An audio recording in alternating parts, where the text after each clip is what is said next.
Hi mga mingan, ako ang ginabuhat rin sa kuang parlor. Kasi babad og warm water nga ang tiil sa kuang customer with antibacterial test. Nag-ready na ko daan og tawil ana para ipang puna sa iyahang mga basa-basa. Isa na ako mag-proceed na pud ko din ha sa pagkuha og kanang iyahang palis. Ako na siyang i-remove with.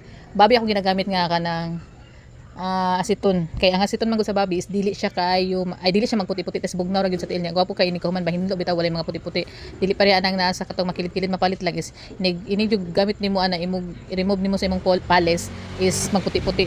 Unlike sa babi is nindot jud mo gyud akong ginagamit sa una pa babi na anya diyan na pud ko mag-proceed na pud ko din sa pagkuha og kanang kuan. Kung mahumol maguna ko siya or mababad maguna ko siya sa warm water with antibacterial is mahumok ang cuticle ni client tas buo na ko siya makuha ang iyahang mga kuan ba, buo na ko makuha ang iyahang mga cuticle.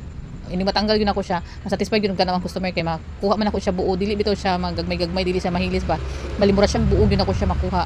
Muna ang customer nagtanggal ana kay mukatol man ginawa sila maganas kay sila magtan okay naka tanggal yun ang anak kadagko bitaw mo na akong ginabuhat diri sa kuang parlor magkuan ako warm water, pero wala pa gyud ako mag-post pa ko puhon o ganang akong ipakita sa inyo ang katong ginagamit nako nga mga herbal leaves pero atong gabon nga akong ginastorya sa ko ang video og kanang bayabas basta mga herbal mga mint na akong ginagamit ipakita ra nako dirites wala pa man gud ko naka ready karon pa next video nako is ako ana to siyang i-ready tas ipakita gyud nako kung ginaunsa nako ako pud yung ina demo diri kung ginaunsa nako nga ako ang ginabuhat diri sa ko ang parlor.